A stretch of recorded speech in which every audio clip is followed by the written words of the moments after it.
เรียนท่านนายกรัฐมนตรีและคณะรัฐบาลที่นับถือข้าพเจ้าสุวรรณีไสสนาสมาชิกสภาแห่งชาติเขต11แขวงบุรีคำไซขอมีความสนใจและมีคำถามต่อท่านนายกเกี่ยวกับการปรับปรุงและการแก้ไขปัญหาของรัฐวิสาหกิจติดพันกับปัญหาการคุ้มครองสินค้ายุทธศาสตร์เมื่อได้รับฟังการชี้แจงของท่านนายกเลยเห็นว่าหลายปัญหาที่รัฐบาลได้แก้ไขมานี้มีผลสำเร็จอย่างน่าสมเชยแต่วันนี้ที่นี่พวกเรากำลังได้รับผลกระทบหลายอย่างต่อวิกฤตการเงินตาสภาพราคาสินค้าและอื่นๆส่วนหนึ่งอาจจะเป็นย้อนการที่พอบริมีความพร้อมมีความสะดุ้งไว้โดยเฉพาะเป็นการสร้างคลังแห่ปัญหาต่างๆคลังแห่เข้าพอเคยเห็นรัฐบาลเคยปล่อยเงินกู้ให้รัฐวิสาหกิจเสบียงอาหารหันเป็นคลังแห่เลยคลังหมุนเวียนอยู่หลายท้องถิ่นข้าพเจ้าก็เช่นเดียวกันปัจจุบันนี้บ่มีทางเข้าและบ่เห็นทางเงินคลังแห่น้ำมันเสื้อไฟดำรัฐรองนายกได้กำหนดแล้วว่าบริษัทที่นำเข้านี้จะต้องเน้นนำเข้าเลทพันธะเป็นคลังแห่ไว้21วันตามดำรัฐ331/2017แต่ว่าก็บ่ช่วยได้ในยามพบปัญหาคืออันนี้ยังคลังแห่เงินตาคลังแห่อื่นฉะนั้นสิ่งที่ข้าพเจ้าสนใจนี้แม่นรัฐวิสาหกิจพวกเฮานี้ยังอยู่ในสภาพที่อ่อนเพลียอ่อนแอถึงว่าได้ปรับปรุงหลายครั้งแต่ว่าก็ยังแก่ยาวคุมเครือบ่ทันแก้ตกและบ่ทันมีเวลาใดบ่ทันมีขอบเขตเวลาใดเถิดที่ว่าจะสามารถแก้ได้ปี2004สร้างตั้งคณะปรับปรุงธุรกิจฮอด2016-17และยุบเลิกไปอยากถามท่านนายกว่ารัฐบาลจะมีมาตรการวิธีการใดต่อกับการปรับปรุงรัฐวิสาหกิจและติดพันกับการคุ้มครองสินค้ายุทธศาสตร์หรือว่ากิจการที่มีลักษณะยุทธศาสตร์เป็นข้อห้อยของเศรษฐกิจแห่งชาติเป็นต้นเป็นเรื่องเสบียงน้ำมันเสือไฟเลยอื่นเฮาว่าเป็นสินค้ายุทธศาสตร์แต่เบิ่งคือว่าบ่ทันมียุทธศาสตร์ในการคุ้มครองมันเถอะเฮาว่าเป็นข้อห้อยแต่ว่าเบิ่งคือว่าบ่ทันได้รับการปกป้องสมกับว่าเป็นอวัยวะสำคัญของร่างกาย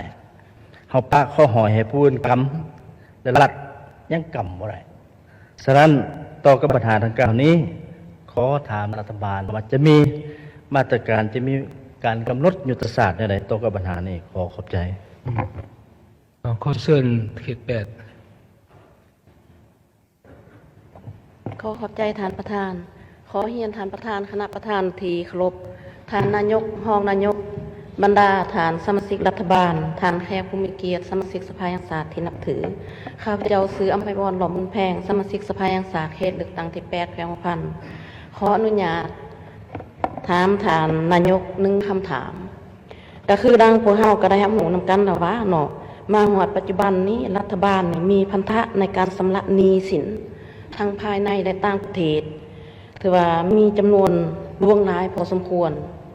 และในขณะเดียวกันนี้ถือว่ารัฐบาลนี่ก็ยังมีหนี้ตองรับถือว่าก็มีจำนวนบ่น้อยและหลายฐานก็คือจะยังจื้อใดเนาะคือดังฐานอดีตรองนายกรัฐมนตรีและรัฐมนตรีกระทรวงแผนการในการลงทุนขอสื่อฐานสมดีดวงดีได้รายงานต่อกองประชุมสมัยสามัญของสภาแห่งชาติสุดที่8ว่ายังมี17บริษัทที่ว่าติดหนี้รัฐบาล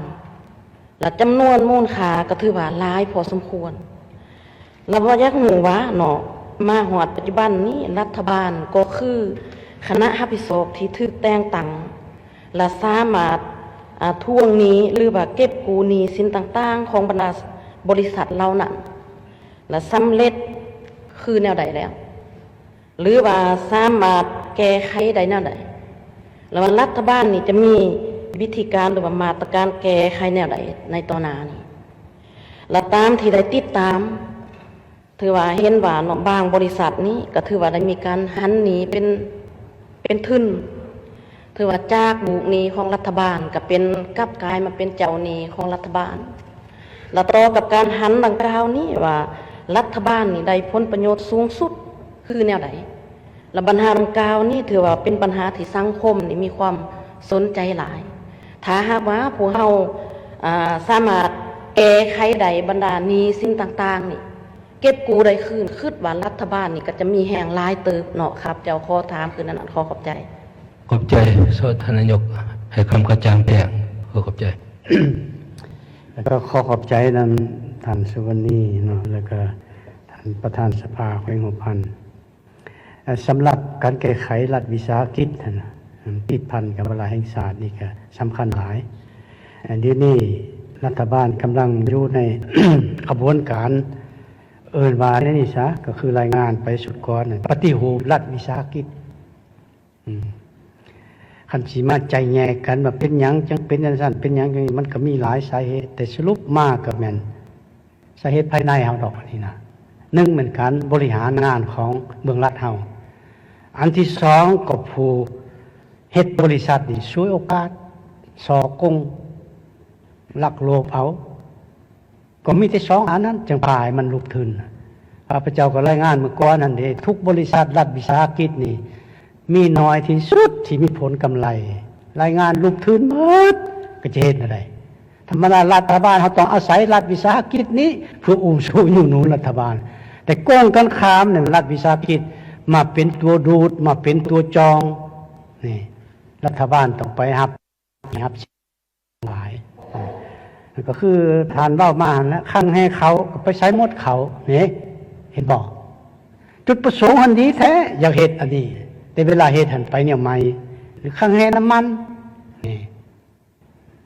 คืออนาเมื่อก่อนหันข้าพเจ้าก็บอกโบว่ารัฐมนตรีการค้าอะไรรายงานบอกการนำเขาน้ำมันเสื้อผ้าถ่ายอิงเขาที่ยกตัวอย่างแต่กรณีเดียวเนาะถ่ายอิงคือการรายงานภายในนี่มันมีได้เท่าไรอันน่ะเก่าเท่าไรอันสายของนายกสนใจหมดปี1,200 ล้านลิตรการรายงานภายในแต่ว่าเขาเช็คกับผู้ส่งมาน่ะอยู่ไทยและเวียดนามเนี่ยมัน1,900 ล้านลิตรนี่ฉันไปใช้อันจำนวนอันขาดกันก็แมนเจ้าหน้าที่ของเฮาก็แมนบริษัทอันนี้รวมกันช่วยโอกาสนี่มันเป็นอย่างนั้นแต่ว่าคันว่ามันย้อนไผก็การบริหารงานของรัฐบาลนี่ยอมรับฉันต่อไปสิได้ปรับปรุงแต่ก็คือได้ว่าเนี่ยบทเรียนสหายผู้แทนถ้าว่าอันใดแม่นบริษัทรัฐวิสาหกิจห้อยส่วนห้อยมากจะมีกำไรเนาะเพราะว่าเฮาเกื้อกูลหลายเฮ็ดบริษัทอันใดคือได้สิมีเงินมีคำก็เป็นลูกผู้นั้นหลานผู้นี้ลูกตัวเองเมียตัวเองเอาเขาหมดซะแล้วจะไปเอาผู้อื่นไปกวดบ้างไหมคันบ่เชื่อความข้าพเจ้านี่อันนี้ก็รัฐบาลเฮาปล่อยปละละเลยก็จะเฮ็ดแนวใดมันมีแนวนั้นมาอันนั้นหนึ่งอันที่สองมีเฮ็ดโครงการตัวเพื่อเอาเงินออกมาใช้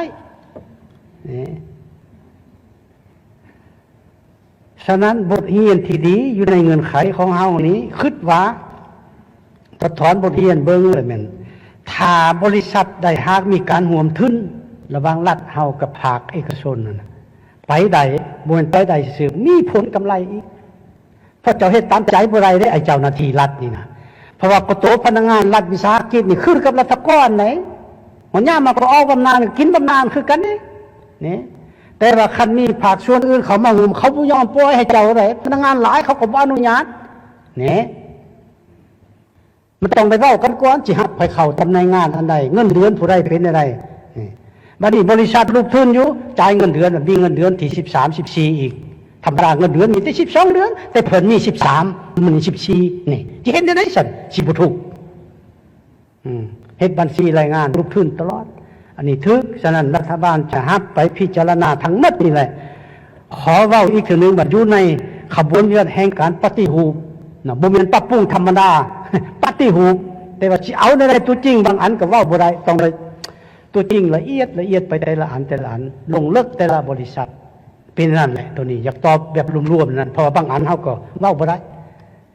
มันตัวจริงมันมาตรการนั่นเป็นนั่นนี่ก็เห็นว่ามันสมมุติว่านี่ว่าเรื่องน้ำประปาซะน้ำประปานี่ก็บ่ง่ายก็ห้อยคอคือสหายบาคือกันแม่นบ่บ่ปล่อยให้ไผกรรมรับต้องกรรมอ้าวตามข้าพเจ้าฮู้ได้เขาก็มีวิธีของเขากินไหน เนาะก็ลงทุนอีก